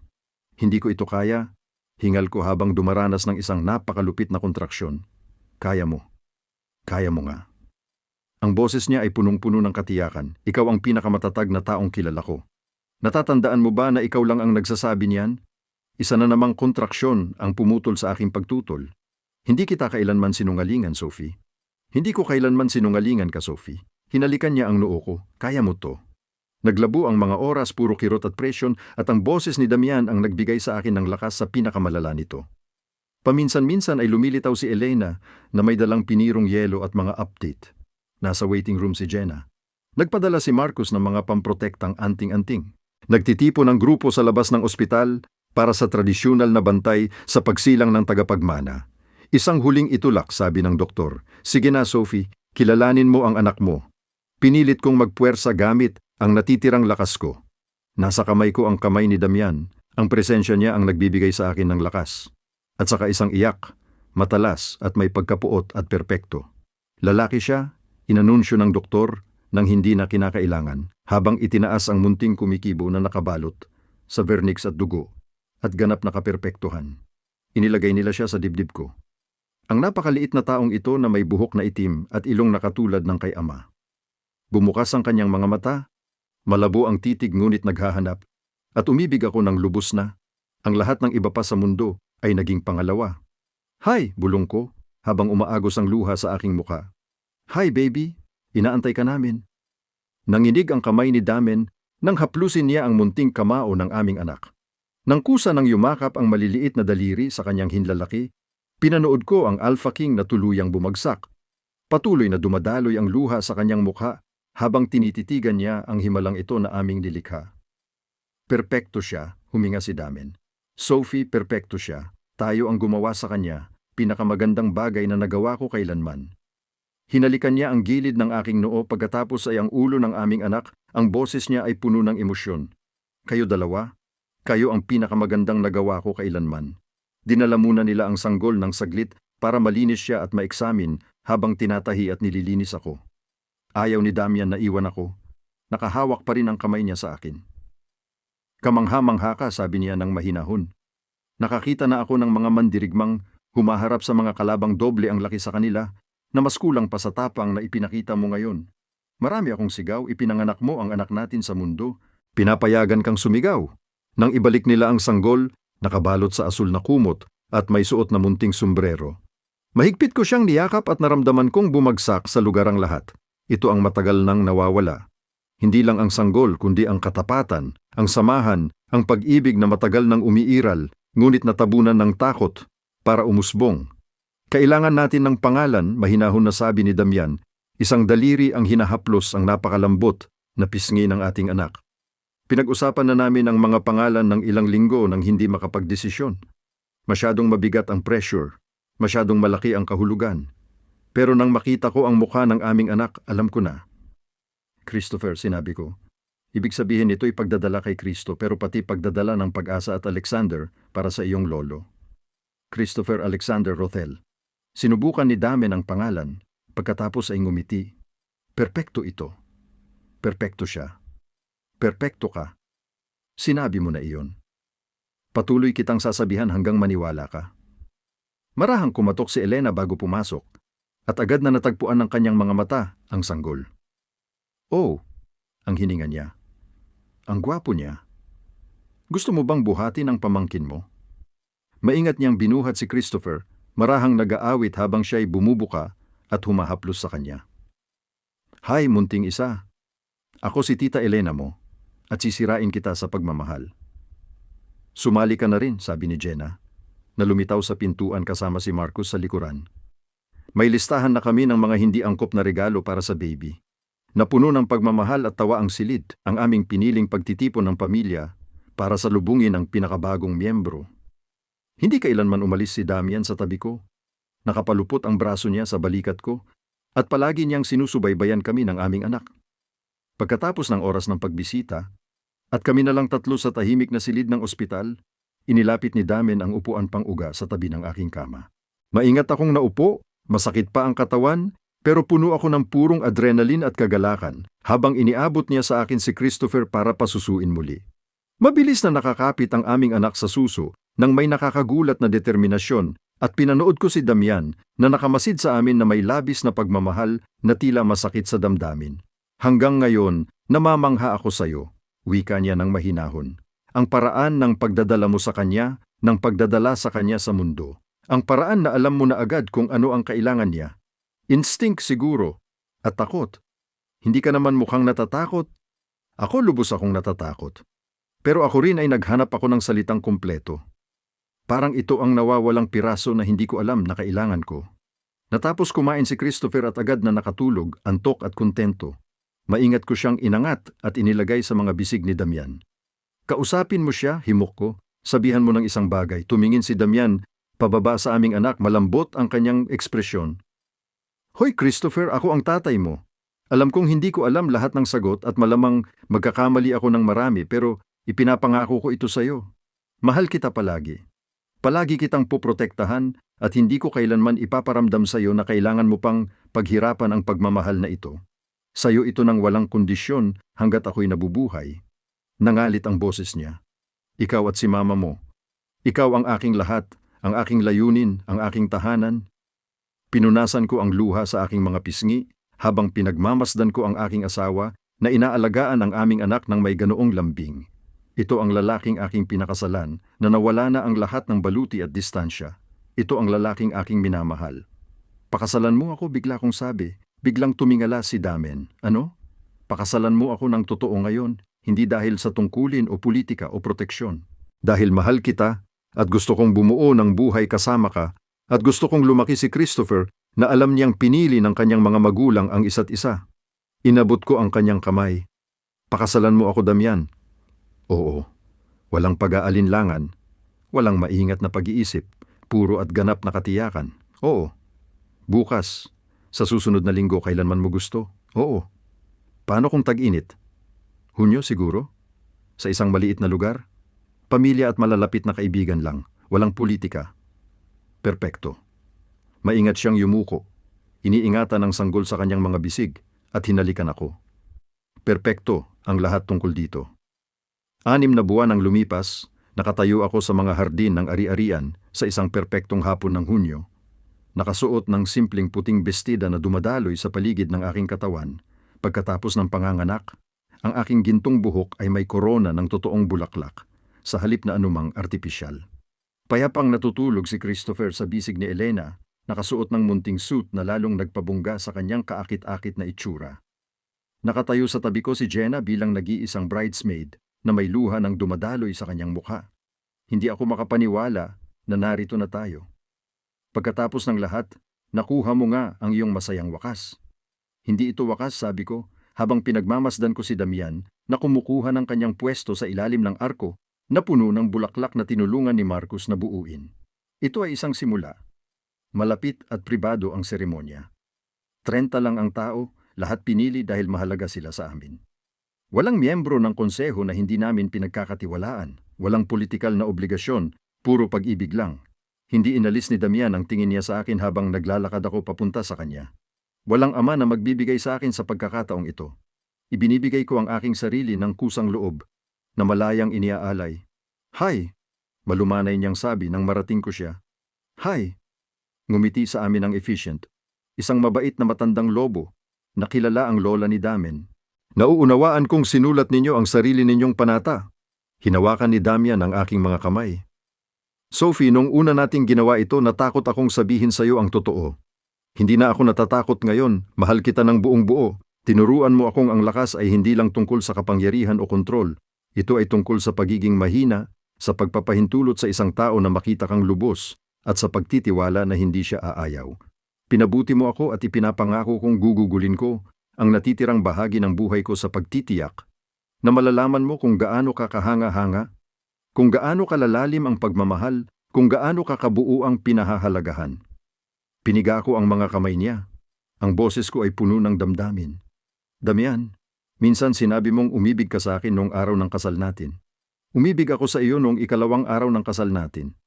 Noong araw na nakatayo ka sa isang eskinita sa ilalim ng ulan, at tiningnan mo ako na parabang mahalaga ako, na palagi akong mahalaga. Binigyan mo ako ng puwang para mahanap ang sarili kong boses, ng lakas ng loob para gamitin ito, at ng pag-ibig na pakiramdam ko ay pag-uwi sa tahanan. Ipinapangako kong pipiliin kita araw-araw, lalaban para sa atin kapag sumahol ang sitwasyon, maniniwala sa taong ikaw ay at sa pamilyang binubuo natin. Nagpalitan kami ng singsing. Inilipat ko ang esmeralda ng lola niya sa kaliwa kong kamay at isinulod niya ang katugmang singsing na platinum sa tabi nito. Hindi nakaligtas sa sinuman ang simbolismo. Ang singsing ng lola na suot sa tabi ng bagong pangako, pag-iibig sa nakaraan habang binubuo ang hinaharap. Ngayon, ipinapahayag ko kayong mag-asawa, sabi ng opisyal, nang ngumingiti muli. Maaari na kayong maghalikan. Hindi na naghintay ng pahintulot si Damian. Hinila niya ako ng malapit at hinalikan ng tudo sa gitna ng palakpakan at tawanan ng lahat ng nakatipon. Pinili ni Christopher ang sandaling iyon para magising at umiyak na para bang nagpoprotesta na hindi siya kasama sa selebrasyon. Dinala siya ni Elena at kinuha ni Damian ang aming anak na lalaki. Inakap sa kanyang dibdib habang ang isa niyang braso ay nakapulupot pa rin sa akin. Ang ating pamilya, sabi niya, habang nakatingin sa pagitan namin. Kumpleto na. Nang gabing iyon matapos humupa ang selebrasyon at umalis na ang aming mga bisita, inihiga namin ni Damen si Christopher sa kanyang silidbata. Nakumpleto na ang crib, napinturahan ng malambot na asul-abo ang mga pader, at napuno na ang mga estante ng mga libro at laruan mula sa aming mga kaibigan at pamilyang sobra ang kasabikan. Nang ayaw ng aming anak, hinahanap ng munting kamao ang kanyang bibig at nang hihina na ang kanyang mga mata. Marahan akong kumanta, isang himig pampatulog na inaawit ng aking ina habang nakatayo sa tabi ko si Damian na nakapatong ang kamay niya sa aking likod. Nang tuluyang makatulog si Christopher, nagtayo kami ng magkasama at pinanood naming huminga siya. Ang perpektong pagsasanib namin dalawa na dumating ng maaga at matiyaga, naramdam na ang presensya niya. Anong iniisip mo? Tanong ko ng mahinahon, na muntik ko nang mawala kasi ang buhay na ito dahil natakot akong sabihin ang katotohanan. Lumingon sa akin si Damian, seryoso ang mukha. Hindi ko na uulitin ang pagkakamaling yon. Mahal kita, Sophie. Araw-araw sisiguraduhin kong malalaman mo yon. Mahal din kita. Sumandal ako sa kanya at automatikong binalot ako ng kanyang mga braso. Noong mga nakaraang taon nang inayos ng iyong ama ang kasal natin, natakot ako. Parang natatapos na ang buhay ko bago pa man talaga ito nagsimula. At ngayon alam ko na ito pala ang simula. Matagal lang talaga bago namin naintindihan kung paano ito gawin ng tama. Tumingala ako sa kanya. Magiging ayos lang tayo, hindi ba? Tayong tatlo. Mas higit pa sa ayos. Hinalikan niya ang noo ko, saka ang ilong ko, saka ang mga labi ko. Magiging pambihira tayo. Nakatayo kami sa nursery, magkayakap, nakikinig sa banayad na paghinga ng aming anak na lalaki. Sa labas, nagpatuloy sa kanilang mga buhay ang kawan. Ang teritoryo ay nagpatuloy sa ilalim ng proteksyon ni Damian. Umikot ang mundo gaya ng dati. Ngunit dito sa sandaling ito, nasa amin ang lahat ng mahalaga. Pag-ibig na ibinigay, ng malaya at sa wakas ay pinaniwalaan. Isang pamilyang itinayo sa katotohanan sa halip na obligasyon at isang hinaharap na nakabukas sa aming harapan. Puno ng posibilidad. Nagsimula ako sa paglalakbay na ito bilang isang tahimik na babae na naniniwalang kailangan niyang paghirapan ang pag-ibig, na nag-asawa ng lalaking inakala niyang hindi kailanman magkakagusto sa kanya.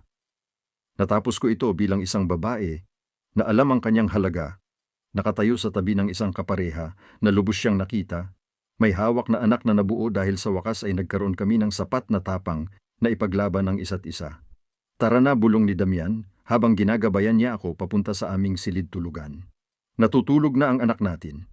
Mag-asawa na kami at balak kong gugulin ang natitirang bahagi ng gabi sa pagpapakita sa iyo kung gaano kita kamahal. Tumawa ako at hinayaan kong higpitan pa niya ang yakap sa akin. Perpekto ang tunog niyan at ganoon nga, pagkatapos ng mga taong hindi pagkakaunawaan, mga buwang pagkasira ng puso, mga linggong muling pagbangon, sa wakas ay natagpuan na rin namin ang aming daan patungo sa perpekto. Hindi yung walang kapintasan, walang bahid na perpekto ng mga engkanto, kundi yung tapat, mahirap na perpekto ng dalawang taong pinili ang isa't isa sa kabila ng lahat ng hadlang. Sa umaga, gigisingin kami ng maaga ni Christopher sa kanyang paghingi ng pagkain at pansin. Kailangan ng mga desisyon at paglutas ng mga problema para sa grupo magpapatuloy ang buhay kasama ang lahat ng komplikasyon at hamon nito. Pero ngayong gabi, atin lang ito. Ang mga braso ni Damian na nakapalibot sa akin, ang aming anak na mahimbing ang tulog sa kabilang dulo ng pasilyo, at isang pag-ibig na nakaligtas sa lahat ng pagsubok. Nagsimula kami bilang mga estranghero na pinagsama ng tungkulin. Naging magkapareha kami dahil sa pinili naming magkasama, at iyon ang nagbigay ng malaking kaibahan.